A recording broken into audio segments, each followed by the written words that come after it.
anybody that is entrepreneurial, we have that shiny object syndrome. We think it's a gift because we're coming up with all these ideas. What happens is they get this great idea, they start a business, it doesn't go exactly how their plans. 2 years into it, they're like, I'm not making money, this was a wrong decision, I'm gonna scrap this and go do something else. And what happens is they end up partially completing 100 different things to 30% when they didn't realize that, like most recently in our AI software business, I poured my life savings into it. It's been 2.5 years just to bring it to market. Every day I've wanted to quit. I'm like, why did I give up a 7-figure a year salary to focus on this? And what ends up happening is your resume is left with a bunch of partially completed projects, and that's what you become known for. Welcome to Driven to Win. This is the show that helps entrepreneurs who want to win in all areas and aren't afraid to do the work to get there.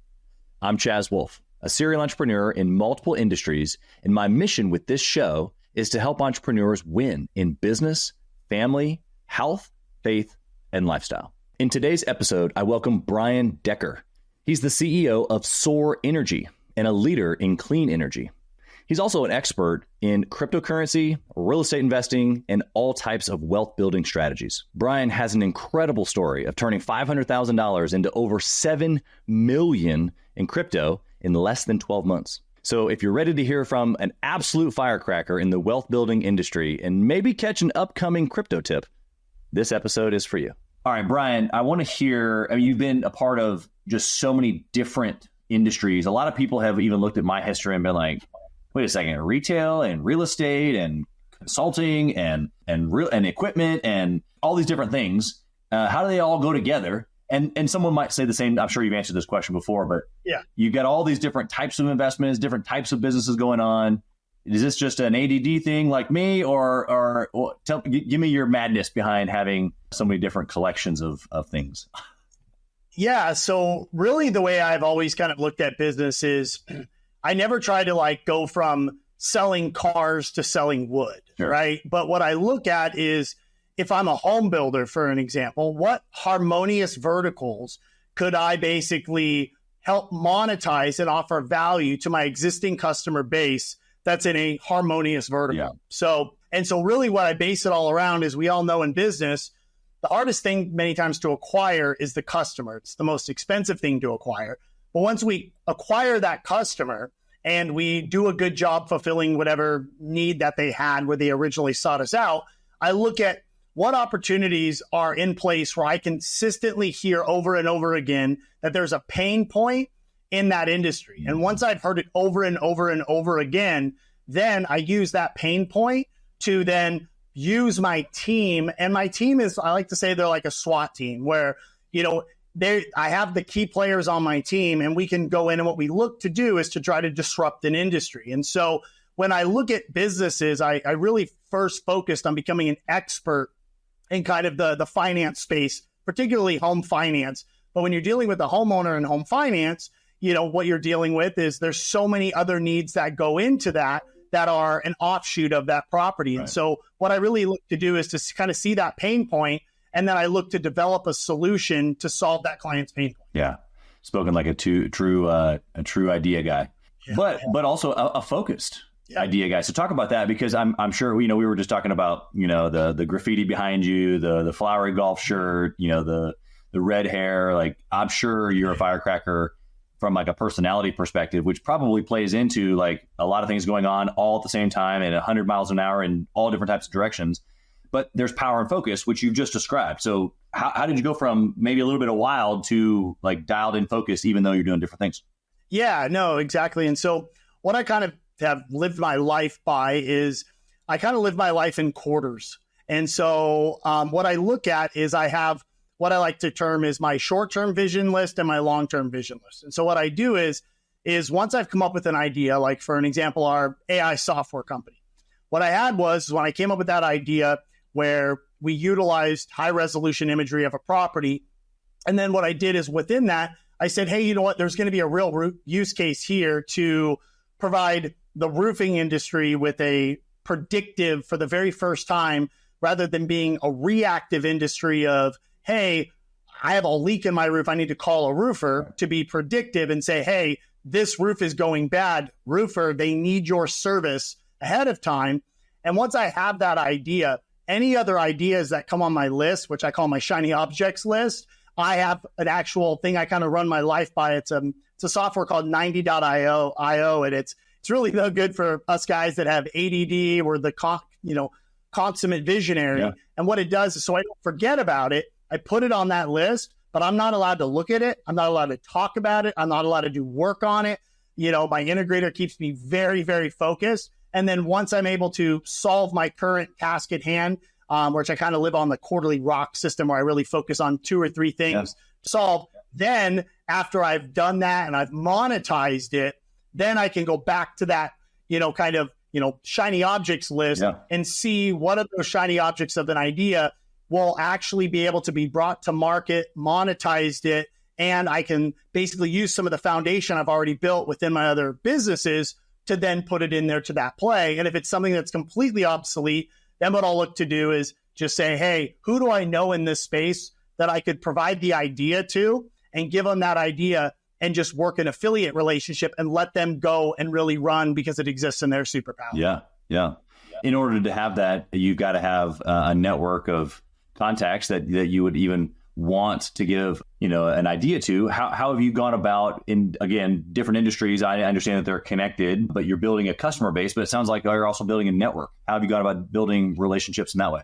Yeah. So one of the things I think a lot of people make the mistake of is they spend so much time bouncing around that they never become an absolute expert in a single field. And so one of the best ways to build a really strong network is to really hone in on a skill. So for myself, that was within the mortgage space. So I spent, 20 years in the space, but the first 10 years I was building my business, constantly learning these things. And then after about 10 years, I kind of rose to becoming one of the most recognizable names in the space. And from that, it led to lots of consulting, a lot of public speaking, and a lot of becoming an expert where people would ask me to help them solve a problem that was within my superpower. And just like we all live, kind of through the law of reciprocity, I would give them value, I would help unexpectedly. And then they would, through the law of reciprocity, they would store some credits that I could use at a later date just from me helping them. And so I used and really focused and kind of pushed all those shiny objects out of the way to really become like an expert in that space and be really kind of put as a subject matter expert. And once that happened, I became a resource for so many of these people. And then I really started speaking a lot and really exposed myself, kind of publicly. And then I really ended up through my social media channels, really grew a very large audience that way, which is really an annuity. And because I kept giving them so much value, then when an idea would come up, I'd be like, oh my gosh, I happen to know the guy that owns the second largest restoration company in America. Or, oh, shoot, my mentor just bought the Phoenix Suns. I bet I can call him up and ask him if he knows somebody here. Right. And so because I stayed so focused in an area for so long, which is, many people don't want to do that because it takes hard work. Yeah. But the good thing is anything that takes a lot of hard work, there's real value there because, competition, can't necessarily just come in and penetrate that and take that away from you because it takes so much time to do it. Yeah. You're speaking the language of every entrepreneur. They look at guys like you and think that, oh, well, he's got multiple businesses and lots of different types of investments and I should have the same. And then it becomes, like you said, really just a box of shiny objects, distracting them from one from the other.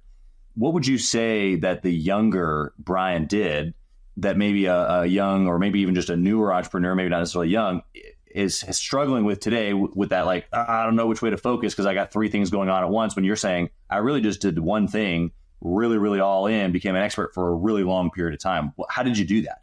Yeah. So one of the things I think anybody that is entrepreneurial we have that shiny object syndrome, and we think it's a gift because we're coming up with all these ideas, but it's the reason why most entrepreneurs fail is because what happens is they have this great idea. They start a business. It doesn't go exactly how their plans, they saw it in their mind working out. Right. And then 2 years into it, they're like, I'm not making money. This was a wrong decision. I'm going to scrap this and go do something else. And what happens is they end up like partially completing 100 different things to 30% when they didn't really realize that, like even like most recently in our AI software business, I poured my life savings into it, and it's been 2.5 years just to bring it to market. And every day I've wanted to quit. I'm like, why did I give up a 7-figure a year salary and other business to focus on this? And so you quit. And what ends up happening is your resume is left with a bunch of partially completed projects, and that's what you become known for. Yep. And so what you have to understand is what you see on social media is somebody's best moment of the best day of the best, year of their life. And that's what they want to project to you. That is not reality. And so I think that social media and media in general is ruining the average entrepreneur because they just think they can start an e-commerce business, buy a Lamborghini, and sit on their hands and make $100,000 a month. Yeah. When the reality is that is not how things are built or are made. And so when you are going through those hard times and you feel like you want to quit, it's probably just a slight tweak or 2 phone calls or one different version of what you're not thinking.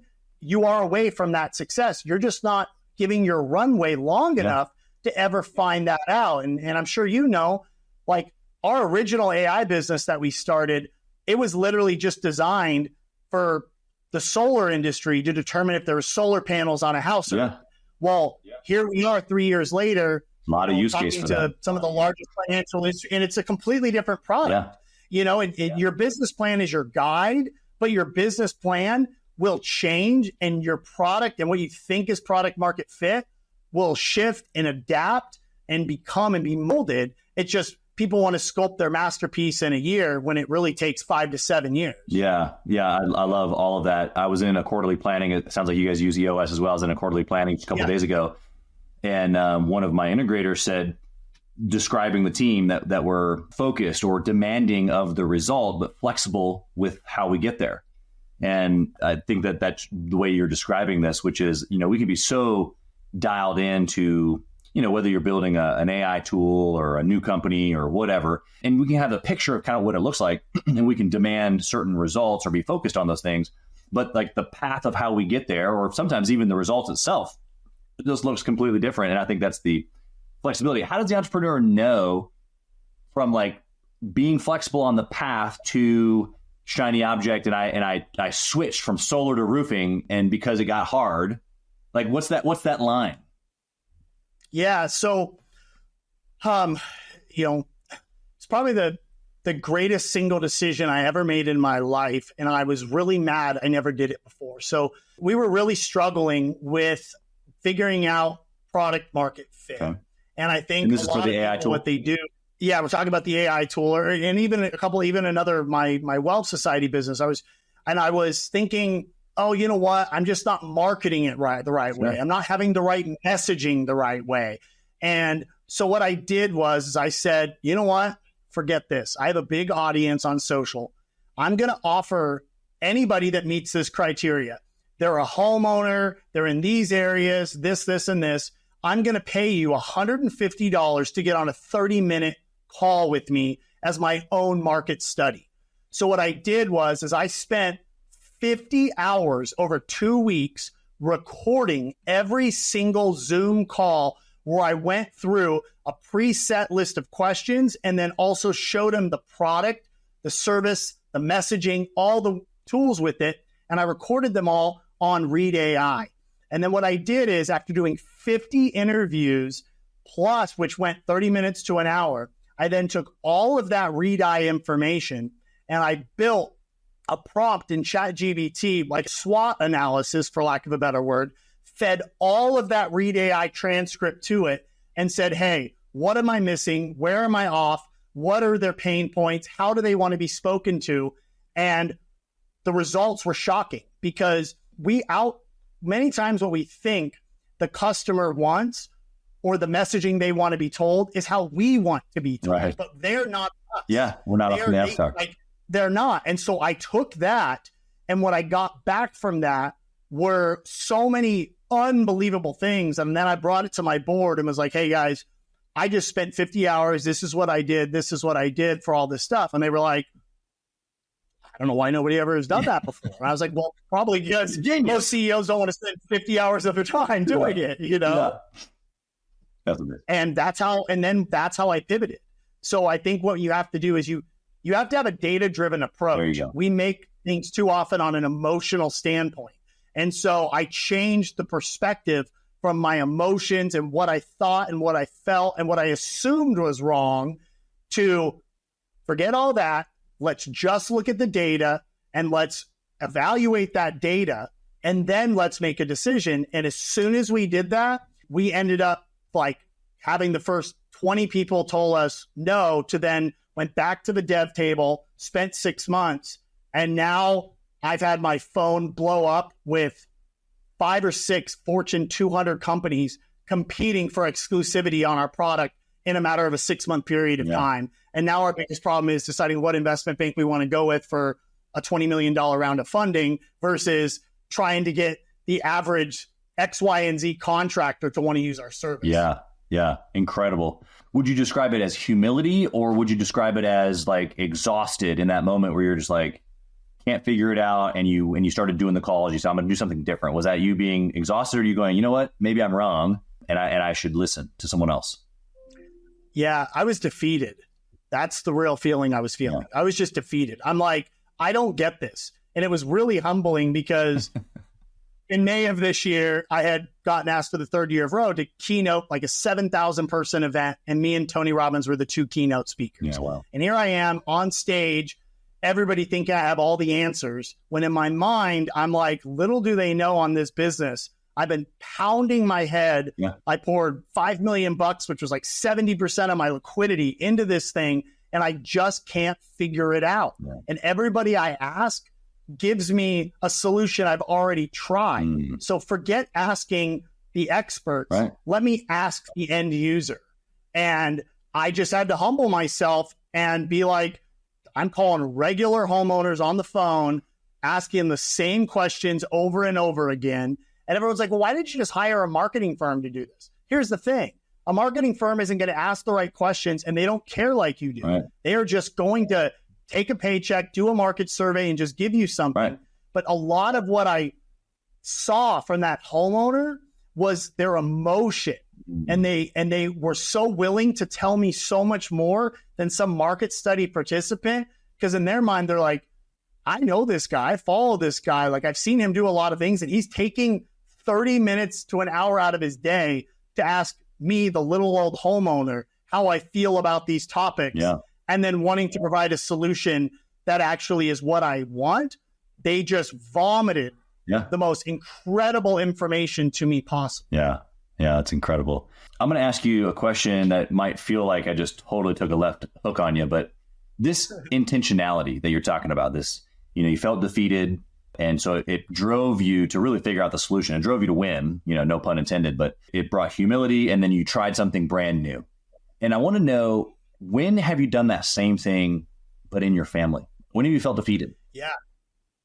Oh, I think, I'm sure many entrepreneurs can feel this. I call it dad guilt. Yeah. That's the best way I can explain it, right? Yeah. Dad guilt, and what it is, I grew up with nothing. My dad was a forklift driver. We came from very humble beginnings. And I found success, just because my dad always taught me as a kid, like, there's going to be people smarter than you. There's going to be people with a lot more money than you. The one thing, or the two things you can control that nobody can ever take away from you, is your reputation and your work ethic. So your word is your bond. You say what you're going to do when you're going to do it. And then you just outwork everybody. Yeah. And eventually, those are two things that most people are too weak to be able to hold as their core values, and just hold those up, and you'll eventually get there. And it took me a while I was probably 21 when I started my first business, and it took me to 29 to become a millionaire. So it was 8 years of living in apartments and, being behind on bills. I mean, it took me a while, but then I conquered that success, only to get married shortly thereafter, and had 2 kids right away. And the one thing very different about a family is data does not translate into relationships. So my data showed me, hey, he's home by 6 o'clock. He plays with his kids. He doesn't drink or party. He likes to spend time on the family. But what the emotion from my wife is I don't exist. Yeah. You only care about the kids. Your clients, you will go bend over backwards for, wow. But you don't want to take me out for a date night. And so you can't bring the same strategy of data to analyze your relationships, because there's a human being involved with emotions. That's and right. How I say something to her and how she reacts to that are two different things. And I learned very quickly that even though financially we went from being concerned about how we're going to pay the mortgage to, hey, I couldn't live the life I want to live forever, but I could retire and be okay and survive, to, hey, you know what? My wife feels like I don't care anymore. My kids call me phone boy because I'm on the phone all the time. And so what I had to do was, and I kind of ignored it. And then it wasn't really until my kids were about 4 and 6. And mind you, I wasn't not coming home. I wasn't doing these things. I was what I thought was present, but the reality I was showing them by my actions, they weren't that important to me. Yeah. And so what I had to understand is, hey, data and the hours you are at home don't mean anything. It's your interaction and like the emotion and the attention and the being present that is what matters. And so I had to say, slow down your growth and your businesses, say no to things to keep my family together. Yeah. Good for your wife for speaking up. I recently had, I don't know, this is in the last couple of years, I was talking to my wife about previous years, very similar to how you described it. And she was like, yeah, there was several years there where I basically was a single parent. And I'm like, wait, what? I was there. What are you talking about? I grew up actually with a single mom. What are you talking about? And it was exactly how you described. I was there. I was, tucking in the kids at night, doing my evening routine, but I wasn't really there. I was always in the future and somehow in our businesses doing a deal somewhere, Yeah, that doesn't exist. We're pre-planning for a potential opportunity. Yeah, yeah. I'm going to share with you and the audience what I did in that moment. I want to hear what your thoughts are and maybe how you did your version of it. But I used to say things like, doing a deal is just way more exciting than playing Uno with my 4-year-old. And eventually my mindset switched to, I'm not just building businesses. I like to build. I'm a builder. And so I get to build my daughter or my son, or I get to build my wife, or I get to build my family. And then you can fill in the blank with any of that now, because the identity of a builder is I get to build, and I get excited about that. And so Uno didn't become just this game that was taking me away from doing a deal. It was a game where I got to use winning or losing, or I got to use elements of attitude or competitiveness or whatever to build my 4-year-old, at the time. And so I'm curious, what are your thoughts on that? And maybe what's your translation to how you made that switch in your mind as you made those moves for yourself? Yeah, no, that hits home, because one of the things that I had done for a long time was I used to, up until about a year and a half ago, on like once a quarter, I would invite all the local high school kids to come to my office, and I would teach them the basics that they didn't learn in school for free. Yeah. And we ran a Foster Kids Foundation, and we did all these things to really help educate, kind of the next generation on the things that, unfortunately aren't being taught in the school system. Right. And people would always come up to me, oh, you help my kid, this or that, and all these things. And my wife made the comment in a very kind way, but made the comment of like, you do this for all these other people, but like, what do you do with your own kids? Yep. And I like she was like, just because, yeah, me too. She keeps me in check, And so I started realizing, shoot, you're right. Yeah. Because I get home from work and I'm so tired a lot of times that I'm not implementing many of the things I'm teaching other people how to implement. Yeah. And so we use something that is called minor chores at our house. And what minor chores is, it's kind of like a task rabbit, but for kids. So what it does is it allows them to post job opportunities that they're willing to do. And people in the neighborhood can actually go on and book the kids. And as the parent goes over with them, whether it's pulling the trash cans out, picking up dog poop, doing these types of things. And then within it, you can allocate and say, hey, 25% of what you bring home, you're setting that aside for taxes. We're just going to call it, because I wanted them to understand the tax element. 10% of what you go, you're going to, give that away to charity. Then, 30% of what you take home, you can spend it on whatever you want to spend it. And then the rest of it, you're going to invest it. And we started doing that at a very early age. And so all of a sudden, we gamified chores and hard work and showed them, look, work equals money and enjoyment and happiness and making a difference in other people's lives. This is why daddy works, so that when I'm away at work doing these things, I'm not just not wanting to be with you and the family. I'm doing these things. And that is why hard work, why we have more than most, is because of we are working hard. So guess what? When we're playing the game of Monopoly or all these things, I try to equate it to things we've done in our life. Yeah. Like, hey, why did dad go in and not buy this house? And I bought 4 rental properties here. Because look, every time you're landing here, you're paying daddy rent. Just like this person, they don't buy a house, they pay daddy rent. They're paying off my house and doing that. So I've really tried to find those particular things in our daily activities to try to teach it as an entrepreneur's lesson. That's super cool. We play the cash flow for kids. My oldest is probably ready to start playing the adult version, but this was probably 2 years or so ago. We were on our way to Costco and she was like, Daddy, we're on our way to buy a bunch of liabilities. And I was like, yes, baby, we are. And good thing Daddy's got a bunch of assets to pay for those. Isn't that right? And she's like, like it just ding, like it just made sense, Yeah. It's funny how that happens, Talk to me. I use the language. I mean, I'm sure you're familiar with Think and Grow Rich. I'm sure it's even just some of the language that you've used. I can tell that you do some brain training. And so I'm curious, what does that mean to you? Does Think and Grow Rich or other types of subconscious training, is that something that you've used with yourself, with the kiddos? That example that I just gave, basically after a couple of years of talking to my daughter and then playing the game and those types of things, I was basically just training her subconscious. And then eventually she got it, and she became conscious of what it is I was depositing in her. And so what is that? If I just throw that at you, what are your thoughts and how have you used it? How are you using it with your children?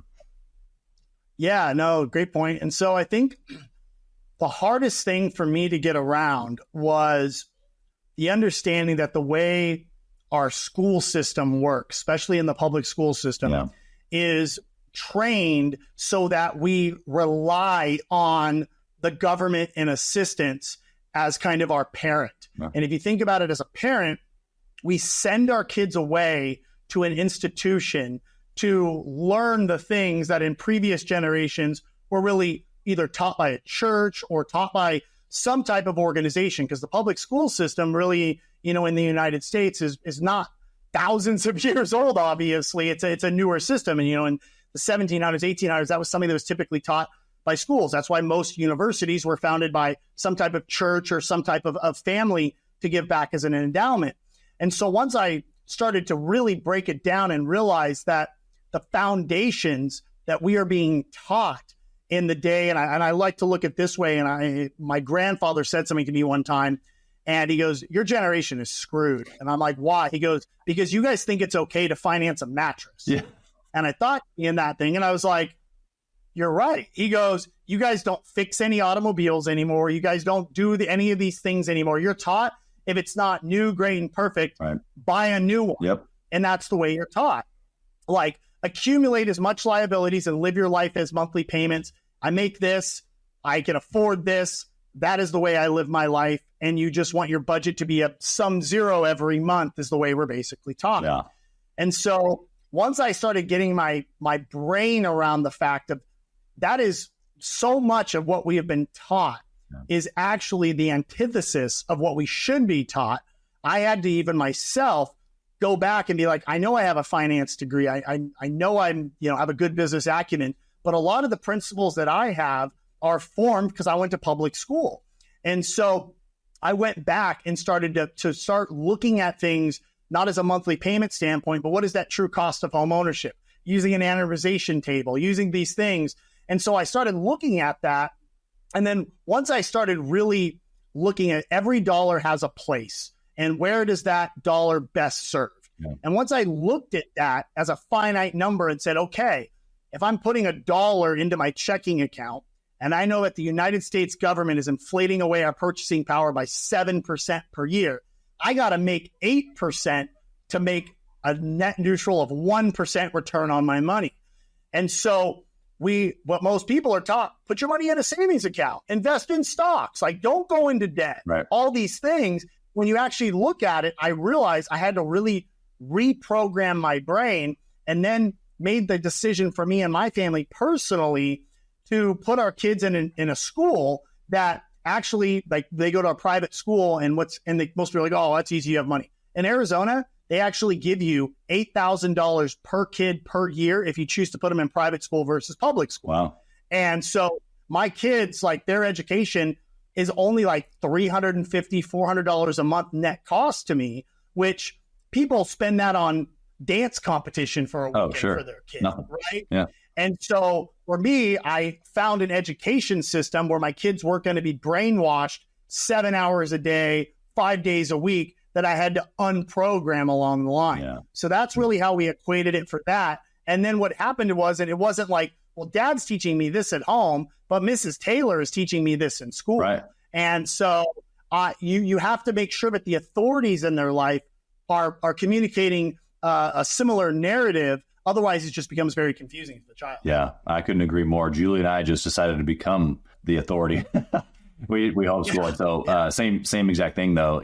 Are they going to get what I need them to get by carrying on the legacy of all these things that I'm creating by being around me, or by being around their third grade teacher? And there's nothing wrong with being a third grade teacher, but if I'm trying to create something in my child that is intentional around developing or even carrying on something that I'm building right now, or building up their own thing, then they're going to need a little different perspective. And so, yeah. And you think about it, I mean, I'm sure you went potentially to public school too, is we learned about the Pythagorean theorem, what Edgar Allan Poe was thinking about when he wrote The Raven, or all these things that are completely useless, but we're not taught about compound interest, right, or depreciation, or all these things. And we're programmed in our mind to be like, well, they're going to need it someday. Here's a newsflash. Anybody that has kids right now, your kids are never going to need to learn how to do long division. They're never going to need to learn how the Pythagorean theorem. There is going to be ChatGPT on steroids in their phone that they can ask every single thing to. They need to be taught how to think critically, evaluate investments, evaluate their time, because that is not something that ChatGPT will ever be able to do. So the school system, they spend 85% of their time being taught things that we know they're never going to need to be able to actually know the why behind. And who cares? I don't need to know the why behind long division and how you do it. It doesn't matter. I mean, and I'm in finance, and and I think that's where, but a lot of parents use it as an excuse because it's easier just to put their kids in public school because it's more convenient for their schedule and time. And I'm sure people don't want to hear that, but that just really is the truth. Yeah. I was just sitting down last night with my 11-year-old, and she was frustrated. Why do we need to learn this? This is, whatever it was. I can't remember what mathematic topic we were on, but I remember asking those questions at 16, 17, but she's asking them at 11. It's like, oh, it's working. Some of these things we need to learn just to help creativity in your brain and force it to do things, but you're right. Whether it's ChatGPT or an easy calculator, like why would I not teach you how to use this tool just to force you to learn it on paper? That just doesn't make a whole lot of sense. You've spent a lot of time, speaking of ChatGPT, in AI. We've talked about your tool. You've spent a lot of time in crypto, in real estate investments. Give us just a quick idea. I mean, it's the end of, we're in Q4 2024. There's a lot of potential looming things, or maybe there's not. Maybe there's just an incredible ride ahead of us. But what are you projecting over the next 12, 18, 36 months? Yeah. So one of the things I think will be helpful for a lot of people to understand is, we all know, we learned in school that the economy runs traditionally in 4 cycles. You have the expansionary period, which is why most people think, oh, real estate runs for 10 years and then crashes. The stock market runs for this period. And then after a period of expansion, we go into a period of what's called, the fall season of that macroeconomics, or like the slowdown, right? And then we go into, the contractionary period, that recessionary period of the winter time where unemployment's going up, GDP or, productivity is going down. It's the doldrums. And then we usually caused by rising interest rates during expansion to kind of slow down that growth. And then what happens is a lot of the things that they do, like dropping interest rates, putting stimulus out there, all these things start to speed back up the economy, and we go into that springtime period, and then we repeat that cycle.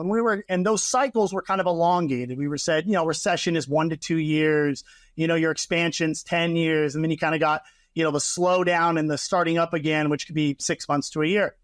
And that is the way the world worked for a very long time. But all of that changed in 2009, and I'll explain why. So you and your family, and if you guys are in $5,000 of credit card debt and you go through a little bit of a slowdown with your business, you can make it through it okay because you're not extremely sensitive to the interest rate hikes that will come up on your credit card because you have a very small amount of balance on your credit cards. Now imagine you have $500,000 in credit card debt. One, you can't survive very long when those credit card rates double. You can't survive very long on not having much cash, coming in, a reduction in your cash flow. And so you end up being much more sensitive because you are so riddled in debt to the slightest changes in the economy and the interest rate environment. Sure. Well, you look at the United States government, for an example, it took us 220 years to get $1 trillion in debt, and it's taken us 25 years to go from $1 trillion to $35 trillion in debt. We're adding $1 trillion of debt every 100 days right now. So imagine this, you have the Federal Reserve and you have the Treasury, just like in your case, you and your wife. One of you maybe makes the money, one of you maybe pays the bills. Well, imagine if the person that made the money could also determine the interest rate on the bills that you are paying. Well, guess what? If you aren't having a lot of cash flow, you can go to your wife and be like, yo, babe, cut these interest rates for me real quick because we're bleeding cash and our business aren't doing well. Right. Great, perfect. I'm going to call mom and dad and say, cut the rates down of the loans we borrowed. Well, what happened is because the United States and all these other nations, when the financial collapse, and then again in COVID, got so riddled in debt, what happens is they raise interest rates to slow down inflation when we have expansive growth like we did in 2020 and 2021.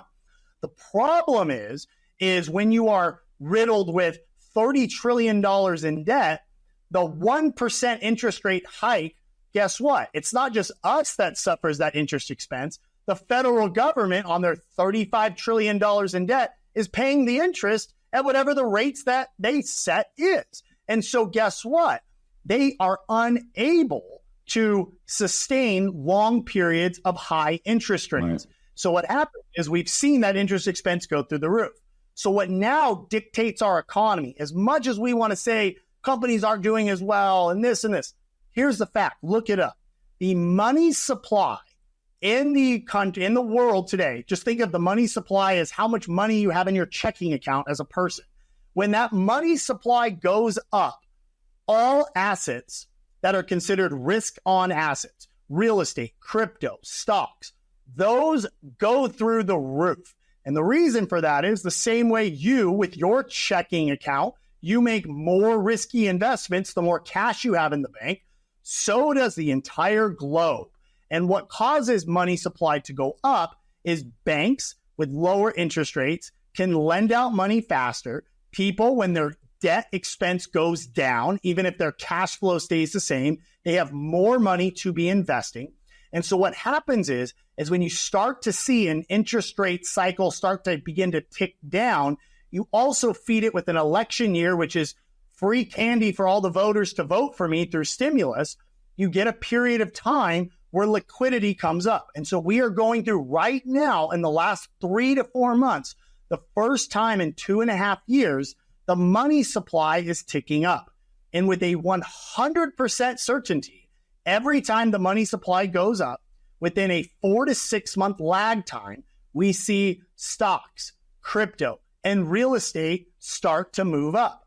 So what we have to do is, just like I removed all the emotion of what I thought the customer was feeling until I did that survey, remove all the emotion where you're told real estate has to go down after a 10-year period, or when the economy's not doing well, there's no reason crypto should go up. Doesn't matter, guys. M2 money supply goes up, stimulus gets printed, maybe not you, but guess what? Institutions, countries, sovereign nations, hedge funds, pension funds, they're investing in the market and they're pushing those assets up. Well, what we also know is during these cycles, within Bitcoin has a pre-programmed cycle where once every 4 years, the amount of Bitcoin that gets pushed into society being released every single day gets cut in half. That occurs in the election year of the United States. That just happened in April. Well, every single time that corresponds with an increase in the money supply, which leads to a massive crypto run like clockwork every single time that usually starts the month before the election and runs really hot for about 4 to 7 months after the election. This is where I've made most of my wealth. Every cycle, like in the last cycle, I did it publicly on social. I invested $500,000 and turned it into $7 million in a year. Cycle before that, I invested 50 grand and turned it into 400 grand. So what you have to look at is you have to understand what economic season am I in and what assets perform great during that season. Remove your emotion, follow the data, and make that investing. So with that, yes, I think many real estate markets are going to suffer. And the reason why they're going to suffer is markets that have a high level of Airbnb properties, which I call shadow inventory, that people bought in 2020 and 2021, but tourism is down. They're bleeding that capital. And two, also have a high level of new construction, which is forced inventory into that market. Those markets are going to suffer. Markets that have a low level of Airbnbs and a low level of new construction, have low inventory, they're going to continue to do well and grow in those environments. So you have to look at and say, okay, if I'm an investor right now with 100 grand, where am I putting my money? I'm putting probably $40,000 of that into crypto right now because it's that 4 to 8 month period of time we get once every 4 years to make crazy gains. Then I'm looking at disruptive technologies because us as a society, we are having less children. Our population is going down. There is more people retiring every day than people entering the workforce. So the only way that we can offset some of this rising interest expense, we can't just do like we did in previous generations, which is just become more productive because we have more bodies in the workforce, like India, for an example. No, we got to do it through efficiencies. Right. That's where AI, robotics, and technology come into play. And so 3 years ago, if I told you about ChatGPT, you'd be called me a crazy person and be like, there's no way this exists. And look how far it's come. And so from an investing standpoint, you want to invest in things that your kids are going to use in the future. You want to invest in things that have a finite supply that are going to do well during that season. And you want to invest in hard assets where you know in that real estate market that is not being oversupplied by Airbnbs and oversupplied by new construction. Dude, I appreciate the thoroughness. And they should hit the pause button and hit the replay button. Hit the 30-second backwards, like back, and then do that all over again. Incredible advice. Thank you for not only just sharing that, but breaking it down. Super interesting about the split, that happened earlier this year with crypto. We don't have time to go into that, but I love your direction there. Jump in while the picking is good before this next round happens. And so all of that to say, I had a couple more questions, but dude, I don't know how I can even follow up that type of an answer. You just gave such thorough advice there. So I just want to appreciate you for that. How can someone connect with you? They're listening today going, holy geez, I got to know this guy, or I need to do business with this guy, or I want to buy his product. How can they find you? What's the best way for them to connect? Yeah, for sure. So one of the things, so you guys can follow me. I'm super active on Instagram. I have a couple 100,000 followers there, put out a bunch of free content out there. But just like I was saying, the public education system was kind of screwed up. It's not a big money play for me. I truly feel like the education that we get from the average person financially, they're not going to be able to retire when they want to retire. These things aren't going to happen. And somebody like Dave Ramsey does a great job of the baby steps of how to get out of debt. And then you get other programs that are unbelievable at becoming a master trader.